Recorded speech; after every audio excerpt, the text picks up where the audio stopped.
बेटों ने बूढ़ी माँ और अनाथ पोती को घर से निकाला। 6 साल बाद देखकर पैरों में गिर पड़े इमोशनल स्टोरी। गांव के किनारे एक छोटा सा घर था, जिसकी दीवारें पुरानी जरूर थीं, लेकिन उसमें रहने वाली एक माँ का दिल बहुत बड़ा था। उस घर में रहती थी शांति देवी, लगभग 68 साल की एक बूढ़ी माँ, जिसकी आंखों में उम्र की थकान थी लेकिन दिल में अपने बच्चों के लिए अथाह प्यार। शांति देवी ने अपने पति को कई साल पहले खो दिया था। पति के जाने के बाद उन्होंने अकेले ही अपने 2 बेटों रमेश और सुरेश को पाल पोस कर बड़ा किया। खेतों में मजदूरी की, लोगों के घरों में काम किया, कई रातें भूखी सोईं, लेकिन अपने बच्चों को कभी भूखा नहीं सोने दिया। गांव वाले कहते थे, शांति तुम अपने लिए भी कुछ सोचो, लेकिन वह हमेशा मुस्कुराकर कहती, मेरे बच्चे ही मेरी दुनिया है। समय बीता, दोनों बेटे बड़े हुए, उनकी शादियां हुईं। शांति देवी ने सोचा था कि अब उनकी जिंदगी आराम से कटेगी, लेकिन उन्हें क्या पता था कि जिन बेटों के लिए उन्होंने अपनी जिंदगी खपा दी, वही एक दिन उन्हें घर से बेघर कर देंगे। इसी बीच एक बड़ा दुख और आया। शांति देवी की बेटी सीमा, जो शादी के बाद दूसरे गांव में रहती थी, अचानक एक सड़क हादसे में अपने पति के साथ दुनिया छोड़ गई। पीछे रह गई उनकी 8 साल की मासूम बेटी गुड़िया। जब गुड़िया रोते हुए नानी के पास आई, तो शांति देवी ने उसे सीने से लगा लिया। अब मैं हूं ना तेरे साथ, शांति देवी ने आंसू पोंछते हुए कहा। लेकिन घर की बहुओं को ये बात पसंद नहीं आई। एक दिन बड़ी बहू गुस्से में बोली, हम कोई अनाथ आश्रम नहीं चला रहे, ऊपर से ये लड़की हर समय खर्चा बढ़ा रही है। छोटी बहू भी बोली, और माँ जी हर समय इसी के पीछे लगी रहती हैं। शांति देवी चुप रही। उन्होंने सोचा समय के साथ सब ठीक हो जाएगा, लेकिन हालात बदतर होते गए। गुड़िया जब खाने बैठती तो बहुएं ताने मारतीं, कभी उसे बासी खाना दिया जाता, कभी डांटा जाता।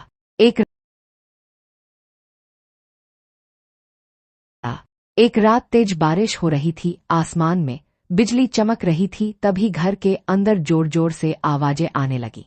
रमेश चिल्लाया, माँ अब बहुत हो गया, हम तुम्हारा और इस लड़की का खर्च नहीं उठा सकते। शांति देवी की आंखें फैल गईं। बेटा मैं कहाँ जाऊंगी इस उम्र में, सुरेश ने कठोर आवाज में कहा। जहाँ जाना है जाओ, लेकिन अब इस घर में तुम्हारे लिए जगह नहीं है। गुड़िया डरकर नानी से लिपट गई। नानी हमें बाहर मत जाने दो। लेकिन बेटों का दिल पत्थर बन चुका था। बहुओं ने उनके कपड़े बाहर फेंक दिए। तेज बारिश में बूढ़ी माँ और छोटी पोती को घर से निकाल दिया गया। उस रात शांति देवी गांव के मंदिर के बाहर बैठी रोती रही। गुड़िया उनकी गोद में कांप रही थी। नानी क्या मम्मी वापस आएंगी, मासूम बच्ची ने पूछा। शांति देवी का दिल टूट गया। उन्होंने बस इतना कहा, नहीं बेटी, लेकिन मैं तुझे कभी अकेला नहीं छोड़ूंगी। अगले दिन गांव के कुछ लोगों ने मदद की, लेकिन कोई उन्हें हमेशा के लिए सहारा देने को तैयार नहीं था। तभी गांव के स्कूल के पुराने मास्टर जी ने कहा, शांति बहन, शहर में एक आश्रम है जहां बुजुर्गों और बच्चों को काम भी मिलता है, तुम वहां चली जाओ। शांति देवी के पास कोई और रास्ता नहीं था। वो गुड़िया का हाथ पकड़कर शहर चली गईं। शुरुआती दिन बहुत कठिन थे। आश्रम में उन्हें रसोई का काम मिला। उम्र ज्यादा होने के कारण शरीर जवाब दे देता था, लेकिन जब भी थक जाती, गुड़िया का चेहरा देखकर फिर हिम्मत आ जाती। गुड़िया भी कहा, नानी मैं बड़ी होकर आपको बड़ा घर दूंगी। शांति देवी मुस्कुरा दी, लेकिन उनकी आंखें भर आईं। समय बीतता गया। गुड़िया ने पढ़ाई में लगातार मेहनत की। उसने छात्रवृत्ति हासिल की, स्कूल में टॉप किया, फिर कॉलेज पहुंची। इधर शांति देवी की उम्र बढ़ती जा रही थी। घुटनों में दर्द रहता था, लेकिन उन्होंने कभी शिकायत नहीं की। एक दिन गुड़िया ने कहा, नानी पढ़ाई में बहुत तेज थी। एक दिन उसकी टीचर ने कहा, तुम बहुत होशियार हो, मेहनत करोगी तो बड़ी अफसर बन सकती हो। उस दिन गुड़िया ने नानी से कहा, नानी मैं बड़ी होकर आपको बड़ा घर दूंगी। शांति देवी मुस्कुरा दी, लेकिन उनकी आंखें भर आईं। समय बीतता गया।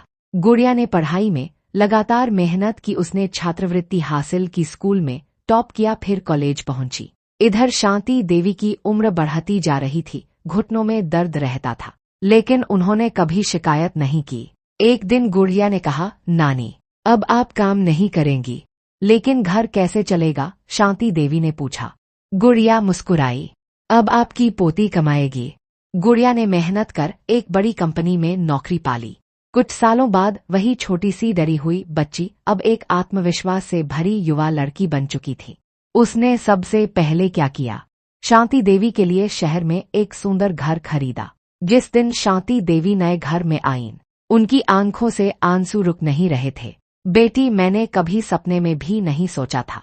गुड़िया ने उनका हाथ पकड़ा। ये सब आपकी वजह से है नानी, अगर उस रात आपने मेरा साथ नहीं दिया होता तो मैं आज यहाँ नहीं होती। उधर गांव में रमेश और सुरेश की जिंदगी बदल चुकी थी। समय ने करवट ली। खेत बिक गए, कारोबार में नुकसान हुआ, बहुएं हर दिन झगड़ने लगी, बेटों का सम्मान भी खत्म हो गया। एक दिन गांव में खबर फैली, शांति देवी की पोती बड़ी अफसर बन गई। दोनों भाइयों को यकीन नहीं हुआ। कुछ दिनों बाद गांव में एक बड़ी सफेद गाड़ी आकर रुकी। पूरे गांव की नजरें उधर थीं। गाड़ी से पहले एक सुंदर, आत्मविश्वास से भरी लड़की उतरी। फिर उसने प्यार से दरवाजा खोला और एक सम्मानित अंदाज में अपनी बूढ़ी नानी को सहारा देकर बाहर उतारा। लोग हैरान थे, अरे ये तो गुड़िया है, इतनी बड़ी अफसर बन गई। रमेश और सुरेश भी दौड़कर बाहर आए। उन्होंने देखा उनकी माँ अब सम्मान और खुशियों के साथ खड़ी थी। शांति देवी के चेहरे पर वही सादगी थी, लेकिन अब आंखों में मजबूरी नहीं, आत्मसम्मान था। गुड़िया गांव के स्कूल में गरीब बच्चों के लिए मदद करने आई थी। उसने घोषणा की, यहाँ गरीब बच्चों के लिए एक मुफ्त स्कूल और महिलाओं के लिए सिलाई केंद्र बनेगा। पूरा गांव तालियां बजाने लगा। तभी रमेश रोते हुए माँ के पास आया, माँ हमें माफ कर दो। सुरेश भी रो पड़ा, हमसे बहुत बड़ी गलती हो गई। दोनों बेटे अपनी माँ के पैरों में गिर पड़े। गांव वाले चुपचाप ये दृश्य देख रहे थे। शांति देवी की आंखों में आंसू आ गए। उन्हें वो रात याद आ गई। तेज बारिश, घर से धक्का देकर निकाला जाना, डरी हुई गुड़िया। लेकिन आज वक्त बदल चुका था। गुड़िया आगे आई। उसकी आंखों में दर्द था। जब हमें आपकी जरूरत थी तब आपने हमें घर से निकाल दिया था। दोनों भाई सिर झुकाकर रोने लगे। हमें अपनी गलती का एहसास है, रमेश बोला। कुछ देर तक सन्नाटा रहा। फिर शांति देवी ने धीमी आवाज में कहा, गलती इंसान से होती है, लेकिन माँ का दिल हमेशा अपने बच्चों के लिए धड़कता है। गुड़िया ने नानी की तरफ देखा। शांति देवी बोली, मैं तुम्हें माफ करती हूँ, लेकिन एक बात याद रखना, जिस माँ ने तुम्हें चलना सिखाया उसे कभी अकेला मत छोड़ना। दोनों बेटे फूट फूट कर रो पड़े। उस दिन पूरे गांव ने एक सीख सीखी, समय बदलते देर नहीं लगती। जिस माँ बाप को लोग बोझ समझ लेते हैं वही उनके जीवन की सबसे बड़ी दौलत होते हैं, और किसी अनाथ बच्चे को सहारा देना बोझ नहीं, इंसानियत होती है। कहानी खत्म हुई, लेकिन एक सवाल छोड़ गई, क्या हम अपने माता पिता की कद्र तब करते हैं जब वो हमारे पास होते हैं या तब